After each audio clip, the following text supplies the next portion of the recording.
ಸ್ಮರಣ ಮುದ್ರೆಗಳು ಅಂತ ಕರಿತೀವಿ. ನಿಧಾನವಾಗಿ ಒಂದು ಕೈ ಇಲ್ಲಿರಲಿ, ಒಂದು ಕೈ ಮೇಲೆ ಹಾಕ್ರಿ.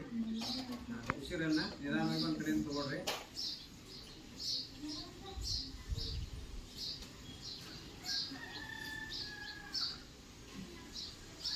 ಉಸಿರು ನಿಧಾನವಾಗಿ ತೆಗೆದುಕೊಳ್ತಾ ನಿಧಾನವಾಗಿ ಬಿಡಬೇಕು. ಅದು ದೀರ್ಘ ಉಸಿರು ಇರಬೇಕು.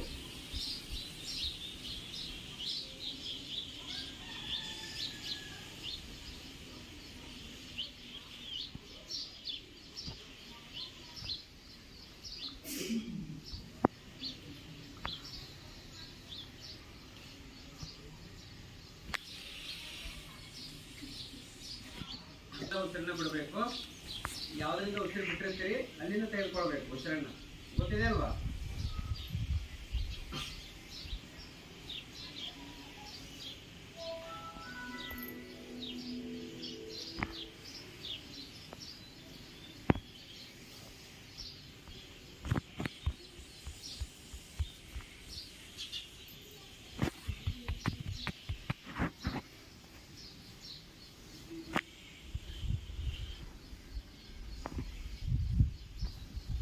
ನೆಕ್ಸ್ಟ್ ಎರಡು ಹಳೆಯಿಂದ ಉಸಿರನ್ನು ತೆಗೆದುಕೊಳ್ಳಿ.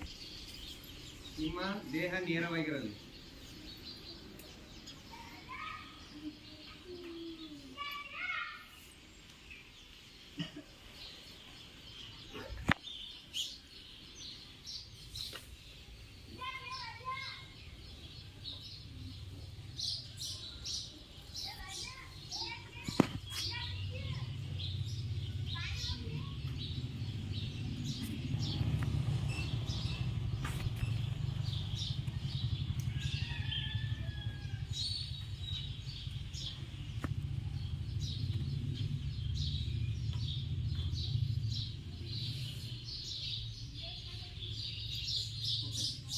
ನಾವು ನಿನ್ನೆಯವರೆಗೆ ಒಟ್ಟು 6 ಮುದ್ರೆಗಳನ್ನು ಮಾಡಿದ್ದೀವಿ. ಬೆರಳನ್ನ ಹೆಬ್ಬೆರಳಿಗೆ ಟಚ್ ಮಾಡಬೇಕು.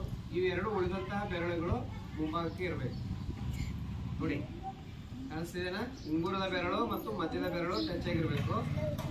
ಹೆಬ್ಬೆರಳಿಗೆ ಹೆಬ್ಬೆರಳನ್ನು ಅಗ್ನಿ ಬೆರಳು ಅಂತ ಕರಿತೀವಿ. ಅದು ಟಚ್ ಆಗಿರಬೇಕು. ನೋಡಿ, ಕಾಣಿಸ್ತಾ ಇದೆಯಾ ಇಲ್ಲಿ? ಯಾರು ಮಾತಾಡಬಾರ್ದು. ಕಾಣಿಸ್ತಿದ್ದೀರಾ?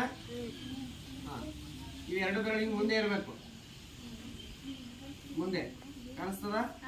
ನಿಧಾನವಾಗಿ ನಿಮ್ಮ ಮೊಣಕಾಲಿನ ಮೇಲಿಡಿ. ಉಸಿರನ್ನ ತೆಗೆದುಕೊಳ್ಳಿ. ನಿಧಾನವಾಗಿ ಉಸಿರನ್ನು ತೆಗೆದುಕೊಳ್ಬೇಕು, ನಿಧಾನವಾಗಿ ಬಿಡಬೇಕು. ಇದು ಅಪಾನ ವಾಯು, ಅಪಾನ ಮುದ್ರೆ. ಈ 50,000 ಹೋಗ್ತದೆ. ಆರೋಗ್ಯವಾಗಿ ಚೈತನ್ಯದಿಂದ ಇರಬೇಕಾದ್ರೆ ಮುದ್ರೆಗಳು ಏನಪ್ಪ ಅಂದರೆ ತುಂಬ ಸಹಾಯಕವಾಗಿರ್ತವೆ.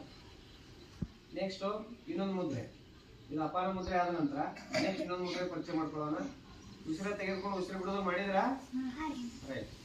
ನೆಕ್ಸ್ಟ್ ಏನ್ ಮಾಡ್ಬೇಕಪ್ಪ ಅಂದ್ರೆ ಈ ಬೆರಳುಗಳು ಹಿಂಗ್ ಕೂಡಿರ್ಬೇಕು. ನೀವು ಕೂಡ್ಸಾಕಾಗ್ಲಿಕ್ಕಪ್ಪ ಅಂದ್ರೆ ಏನಪ್ಪಾ ಅಂತಂದ್ರೆ ಈ ಬೆರಳುಗಳನ್ನ ತೆಗೆದುಕೊಂಡು ಭೂಮಿಗೆ ಟಚ್ ಮಾಡ್ರಿ. ಭೂಮಿಗೆ ಟಚ್ ಮಾಡಿ, ಅಷ್ಟು ಭೂಮಿಗೆ ಟಚ್ ಆಗಿರ್ಬೇಕು. ಬೆರಳುಗಳು ಭೂಮಿಗೆ ಟಚ್ ಆಗಿರ್ಬೇಕು. ಟಚ್ ಆಯ್ತಾ? ಹಾ, ಈಗ ತೆಗೆದುಕೊಡು. ಅಂದ್ರೆ ಈಗ ಸಮಾನಾಂತರವಾಗಿರ್ತಾವ ನೋಡಿ. ನೀವು ಅಕಸ್ಮಾತ್ ಸಮಾಂತರ ಮಾಡಕ್ ಆಗದೇ ಇದ್ರೆ ನಾವು ಭೂಮಿಗೆ ಟಚ್ ಮಾಡಬೇಕು. ಅಷ್ಟು ಬೆರಳುಗಳು ಭೂಮಿಗೆ ಟಚ್ ಆದಾಗ ಸಮಾಂತರ ಆಗ್ತವ. ಮಾಡುವಂತಹ ಒಂದು ಪ್ರಾಣಾಯಾಮಕ್ಕೆ ನಾವೇನಂತ ಕರಿತೀವಪ್ಪ ಅಂದ್ರೆ ಸಮಾನ ಮುದ್ರೆ ಪ್ರಾಣಾಯಾಮ ಅಂತ ಕರಿತೀವಿ. ಈ ಸಮಾನ ಮುದ್ರೆ ಪ್ರಾಣಾಯಾಮದಿಂದ ಇಡೀ ಜಗತ್ತಿಗೆ ಆಯುರ್ವೇದವನ್ನು ಪರಿಚಯಿಸಿರುವಂತಹ ಕೀರ್ತಿ ಸಮತೋಲನದಲ್ಲಿರುತ್ತೆ ಅಂತ ಹೇಳ್ತಾರೆ. ಅಂದ್ರೆ ರೋಗಗಳು ನಿವಾರಣೆ ಮಾಡುವಂತಹ ಒಂದು ಮುದ್ರೆ ಇದೆ. ಹಲವಾರು ರೋಗಗಳನ್ನ ನೋಡಿ, ವಾತ ಪಿತ್ತ ಕಫದಿಂದ ಸಾಕಷ್ಟು ರೋಗಗಳು ಬರ್ತಾವ. ಅವೆಲ್ಲವನ್ನ ನಿವಾರಣೆ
ಯಾವ ಆಸನ